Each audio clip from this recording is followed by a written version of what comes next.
Hello everybody and welcome back to World of Warships Legends. My name is Spartan Elite 43 and tonight we are taking our very first look at the brand new Tier 6 French Gneisenau, the Dakir.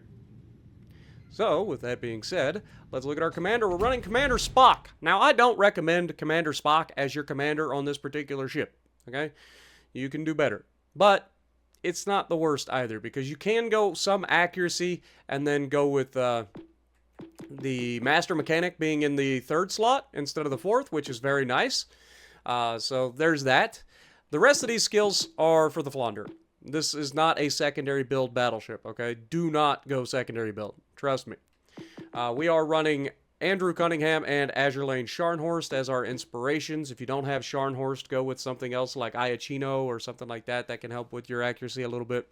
But, yeah, it's not ideal. His traits down here, you don't have Fight Fire with Fire either, which is really sadness. I'd rather have that than freaking Will to Rebuild. So, it's either that or running with Scissors, and I don't need my accuracy to be worse. I need it to be as good as possible because you only have 6 guns. It is a Gneisenau, and it is, it's got some gimmicks that make it better than the Gneisenau, in my opinion. But, yeah, we'll get into that.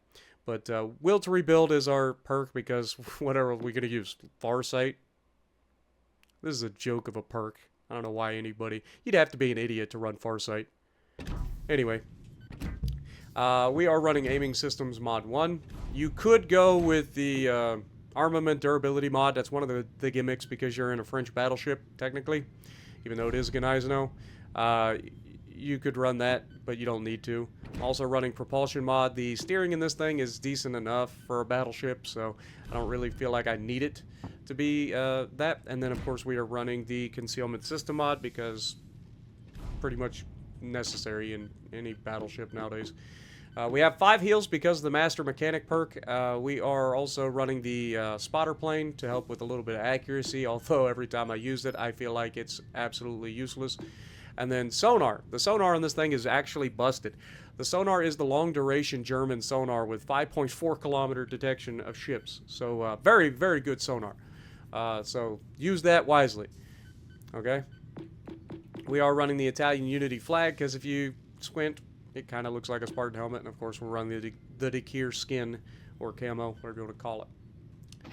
Specs. Survivability, 54,000 hit points with a 22% torque reduction. Artillery. You've got 380mm L52 SKC-34s. You get 6 of them. Again, this is the Gneisenau. Okay, 15-inch guns. They overmatch everything 25 and above, or 25 and below. Sorry.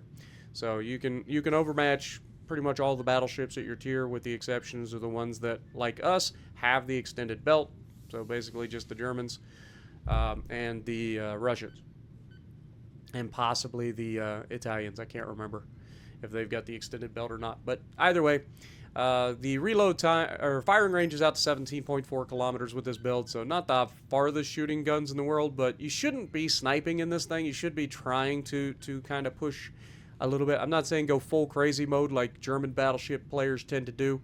I'm saying just you shouldn't be at 20 kilometers in this thing. You should be trying to get closer. 27-second reload is pretty solid. 180-degree turn times, 27.7 seconds. So pretty good there for a battleship. And then HE shell maximum damage is 4,200 with a 32% chance to set fires. And the AP shells are 12,100 with this build. Secondaries, you do have 22 secondaries. They are the 128mm L61 SKC-42s.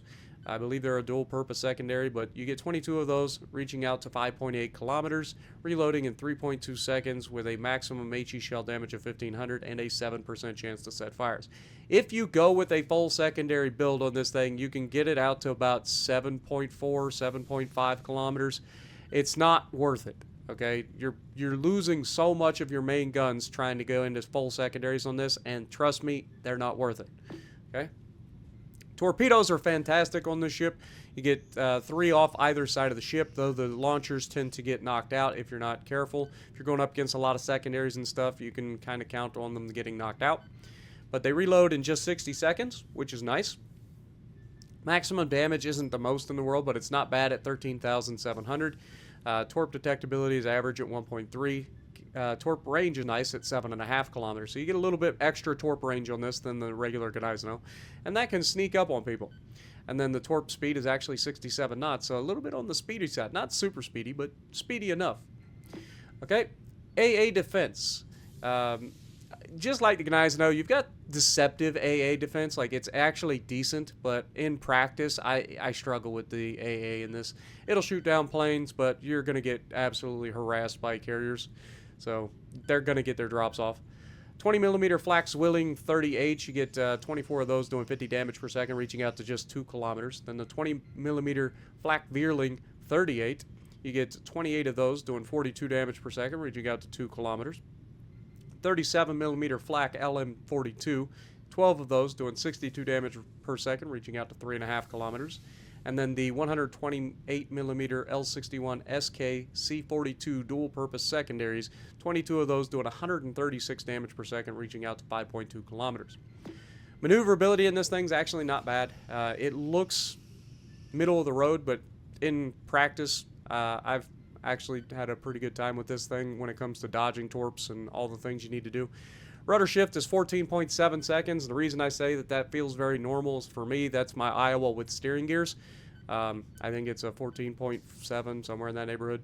So it feels pretty normal for me. That's why I went with the propulsion mod instead. It also allows us to come out from behind islands and stuff a little bit quicker, catch people off guard with the torpedoes. Turning circles 830 meters, so pretty average there for a battleship. And then it feels shiftier than that when you need to dodge, but then it just doesn't ever complete the turn. It's kind of like the Russian heavy supercruisers. They start their turn, and then they just seem to turn forever and never actually go past like the halfway point. It's just enough to get you into trouble if you're not careful. But 28.8 knots top speed is pretty nice. And that's running gyrating drill bits, so keep that in mind. And then, of course, concealment, we're running 12.6 kilometers by sea, 10.5 by air. 2 is always guaranteed, 13.4 kilometer smoke firing penalty. Statistics, I've played a lot of games in this ship tonight, because, again, I wanted to play a little bit of secondary build, and then I went to the full accuracy build. And I had success in both, but I've had a lot of just absolute raffle stomps tonight. Again, shocker. But when you're trying to get a very specific type of video, it's really annoying sometimes. But 50% win rate, 40% main gun accuracy is pretty solid for a battleship. Torpedo accuracy is 20% as well, so I tend to hit my target. Well, I say I tend to hit my target, but I hit a lot of them for what it is. Average damage is 82,000, so a little bit lower than some of my battleships, but not bad. 1,400 average XP as well. Armor, it's a Gneiseno. You got 25 millimeter bow plating and stern plating, though you do have that nice little armor belt there that's 70 millimeters. That is an extended armor belt that goes all the way to the bow and the stern. Don't pay attention to this little like spot that's sticking off the nose. Okay, that's just part of the skin, so it's not actually there. It's not registering. Okay, same thing at the rear. Though at the rear you don't actually go all the way to the back, and you have to keep in mind that this thing has a flat back, so you can actually go through that even if you don't necessarily overmatch it, just because it's flat, right? I know it doesn't look like it's too crazy flat, but it is basically flat. Okay, it's a small target though, so you're better off looking for other spots. But let's get rid of this. We'll showcase that it is Gneiseno. It has the turtleback armor that you'd expect out of a Gneiseno. And then, of course, the Citadel. I can't tell if it's above the waterline, but I think it's right at the waterline on a Gneiseno. Maybe a little bit above. It looks kind of high. But the turtleback will protect you for the most part, unless you're extreme ranges, which we already talked about you don't want to be at anyway, so you want to be closing in. Ironclad, above average armor thickness, greater resistance to all forms of armor penetration. Secondary reach, above average secondary battery range. It's 5.5 kilometers base. I don't know how that's above average. It's pretty average, I'd say. Extended sonar's range or duration. That's one of the best parts of this thing, is the fact that it's a Gneiseno that has sonar, and it's a very good German sonar. And on top of that, the torpedoes have longer range. So those two things are what makes this thing usable. And when you go full accuracy, the guns are serviceable. They're not amazing. It's still going to be a Gneiseno. It's still going to troll you, but it's better than you'd expect. Dakir, like most Vulcan ships, the specifications and capabilities of the Dakir are largely classified. Expect formidable defenses, firepower, and technological surprises. Designed in 2024. Alright, so, again, I really like the design of this, like the camo for this, or the skin, whatever you want to call it. I really do like this. This is very, very nice looking camo. Collar's a little awkward, but again, I get it. But I do love the look of this ship. I'm not going to lie. This ship is pretty sexy in its current configuration. But, with all of that being said, it's still a Gneisenau. So, let's get to the gameplay.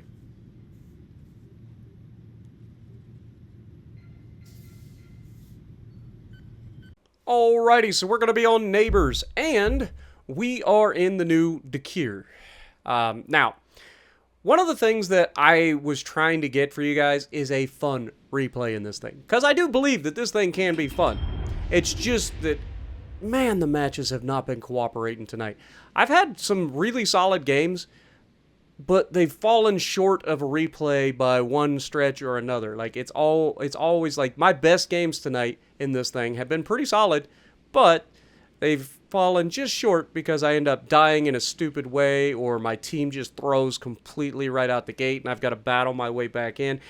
But we have actually had a decent amount of fun in this thing when we switched over from using the meme secondary build. Again, I highly discourage you running a meme secondary build on this thing. Do not fall for it.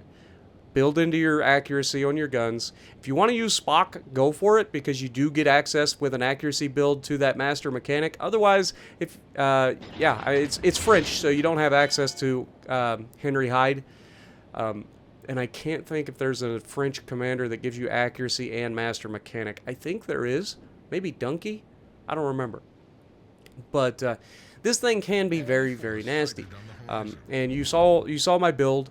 We're going to showcase the strengths and the weaknesses, the trolliness, all the things. Now, we get a beautiful look right out the gate at the enemy Jean Bar. We take the shot. He's full broadside, going behind the island. He's probably not going to see these coming, and we do get a very good result, hitting him for 11,000 damage. So we'll take that. Now, you'll notice that we're spotted right away. Now, we fired our guns. There's plenty of people in the middle that could potentially spot us, but notice the smoke screen up ahead. Right? We can pretty much guess who's that, or who that is. Definitely a destroyer, right? So as we start pieing the corner to come in, you can see I take a shot at the Nebraska, and of course we get a pretty solid salvo there, about 8,000 damage to add to what we've already gotten. But I'm trying to pay attention to who's potentially got my crossfires. So far, I think we're relatively safe. You see the Tirpitz there. I was thinking about shooting at him, but the Nebraska does get spotted again, and I'm about to go behind the island, so I'm just going to try to get some shots in. We've got a decent angle, but not the best angle. Probably should have aimed that up a little bit, tried to get pins through the side, but we only land one shell anyway, so not ideal. But as Nebraska goes full bow, and you'll notice that there are torpedoes coming our direction. Well, not our direction, but in the general direction. And it's a quad launcher. So we know that whoever's over here has 4 torps. Probably going to be the Udachi, right? So rather than continuing to push in, we're going to slow down. We're turning in. Now, you could argue that I probably should have my sonar on here, but I was pretty confident that we were going to dodge all the torpedoes that he sent us, and sure enough, we did.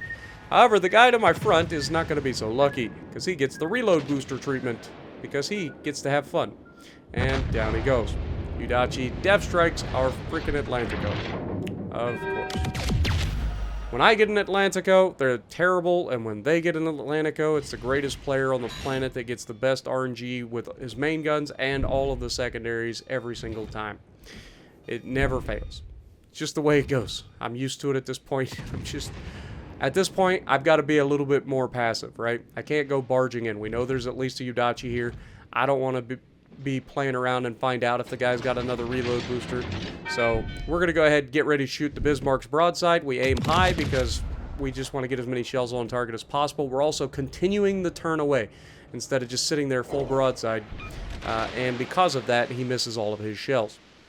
So we hit him twice. He doesn't even hit us. that's the planning, guys. You pay attention to the mini-map, who's around you, take your shot, but already have an out, right? You don't just turn full broadside, fire your guns, and wait for them to shoot you. Now, Jean Bart's going to come around the corner. Our battleship is getting absolutely pieceworked over there, but Jean Bart has lost a lot of hit points as well. And we're going to try to aim high here, try to get some pins through the side, and we are going to get the worst RNG on the planet. And this is what I'm talking about with using the spotter plane. Every time I use the spotter plane on this ship, I get the worst RNG you've ever seen. I don't know if that's a bug. I'm just saying, every single time I've used the spotter plane on this thing, I have had the worst RNG you have ever seen out of the guns. The only time I've had worse RNG than using the spotter plane is when I just ran a full secondary build to begin with. But you expect to have bad RNG then. But when you're running a full accuracy build, you expect to hit more than one shell per shot. Okay? Firing 6 guns, and I have fired twice and gotten 2 hits. That is 2 out of 12 shells have hit the target. That is absurdly bad RNG. But, you know, sometimes you're going to make up for that. You know, RNG giveth and RNG taketh away, that sort of thing. We aim for the superstructure once again. Not expecting much, but if we can piece them up a little bit, and we do, we get a couple of pins. But we only ended up with 2,000 hit points out of that. Even though we got 3 full pins, we knocked out his gun. That's the unfortunate side. So even though we got the 3 penetrations, part of those were going into his gun, so we didn't get any damage for that. Now, we're thinking about Turpitz. You can see I'm sizing him up here as he's about to come around the corner. He wants this Atlanta pretty bad. So we're going to try to get some shots into him. He takes a shot at our Atlanta. Our Atlanta makes the mistake of turning towards him. That could have easily resulted in the Atlanta going down. He'd have been better off just kind of sitting broadside there, praying that, you know, German battleships are German battleships, right? It's one of those situations where he could have taken more damage just by trying to angle. When you're getting shot at by a battleship in the Atlanta, most of the time you don't want to try to angle because it never ends well. We take a shot across the map here at the Gneisenau, and we get 1 pin again. I'm telling you, I have had some really, really bad RNG, but this is a Gneisenau. It's what we expect, right? Even if full accuracy Gneisenau, you're going to get trolled. It's just the way it is. So, as we start looking at our next targets here, you can see the Bismarck is on his way out. He's kind of kiting. And the Tirpitz is committed to coming in. Now, our Atlanta has done a pretty good job at softening up the Torigo that was here. So, one of the things that I'm looking for is to try to come around the corner quickly. A, to catch the Tirpitz off guard, but B, to also try to catch that destroyer. Because you can see the destroyer's last known was beaching on the island. So, if we can come around the corner, he's probably hiding from the Atlanta. Now, I go to shoot here, and he goes dark. We do hit him, but the Torigo then gets spotted. So, rather than playing around with that, we're going to go ahead and get rid of him. And now that we've got rid of him, the Tirpitz is going to turn in. We're actually going to place the torps behind him because I'm expecting him to turn towards me here. And you can see they are decently quick. They're not the fastest torps in the world, but they're decent. And as he turns towards me, I get 1 shot out of the front guns here. We're going to get a overpen for 1,200. Now, I know he's got torps, right? We already know it's a Tirpitz, so we're anticipating the torpedoes. The question is, does he know that I have torpedoes? And it looked like we were going to hit him with one of those, but unfortunately we don't. Now, in this situation, what you absolutely cannot do is throw the torps too early. You have to land these torpedoes here. Have to. There's no ifs, ands, or buts. No pass and go. No collecting $200. You can see I am trying to soften him up a little bit. Just try to keep him thinking that I'm going to try to shoot him. And then we get the guns, or get the torpedoes off, and we're going to land all 3 of them before he can land torps off the other side of the ship. So, that's huge for us. We're at 94,000 damage. We just countered the Tirpitz with its own play, you know. That was about as good as it could have went. There's just the Udachi, and I say just the Udachi. Udachi is like the worst possible thing for me, and you'll notice that my sonar is running out. And that's horrendous timing. Because now is when I need my sonar more than ever. But is what it is. We did what we had to do. And of course, Bismarck's going to get a fire. And I know better than to put out a single fire. I do. But at the same time, I was expecting the destroyer to go back, right? I was thinking he went back, and he didn't. He went to my right. But we're going to take a shot over the top of the island, hoping to get something. And we are going to start making a turn, because now we know that the destroyer's on our right. So we've got to try to dodge the torpedoes. We dodged the first set of torps, and he holds on to the second set of torpedoes, which is a veteran move, but also really bad for me. And then on top of that, this Bismarck is actually going to end up getting a permafire with his secondaries right as he gets ready to go behind the island. Now, this is where I was talking about where he ends up getting a torpedo in. That's a permaflood, which is not ideal. Fortunately, it's not the longest duration flood. I can get my sonar back, or I can get my damage con back, but it is really annoying to lose all my hit points there. Because of the flood, and floods are always devastating. Now, if we survive long enough, we could potentially heal that back, but with one battleship left, and you can see I'm already trying to like measure this guy up. I'm trying to decide if I should just wait, use the torps off the left side, or if I commit to the full turn, because he's firing his guns at the other people, and try to get the torps off of the right side first, and then cut back and try to use the left side torps, and that's what I ultimately end up doing here. We get the shot away. We're going to be able to do some damage here because he's pretty much flat broadside at this angle. And so we finally get our damage control back, and the destroyer gets spotted. Now, he's inside secondary range, so I'm going to go ahead and change my... Ouch. Bismarck did me dirty, ain't gonna lie. But we do have the torpedoes on the way. And I don't seem to get floods with these torpedoes as you'd expect. But just in case, I thought I was dead here. But just in case, I go ahead and fire off the torpedoes, and then I realize I can just kill him with the guns. He knocks my torp launcher out, and then this Yudachi actually ends up shooting at me, and my secondaries are just whiffing. Like, why can I never get the secondaries to just do their thing? Like, good lord. I know I'm not a secondary build, but come on, man. One shell couldn't hit the target. I just roll. Just wrong, man. But we did everything in our power to give the team the best chance of winning there. 2,100 base XP, 3 kills, top the leaderboard as a bottom tier ship. Let me know what you guys think down in the comments below. Are you enjoying these Star Trek ships? So far, I haven't really had a bad Star Trek ship. The Bortos was pretty good. This one's pretty good. So let me know. I'm interested to know what you guys think. And if you like what I'm doing, punch the like button, leave a comment below, subscribe to the channel if you haven't already, and as always, I will see you in the next video.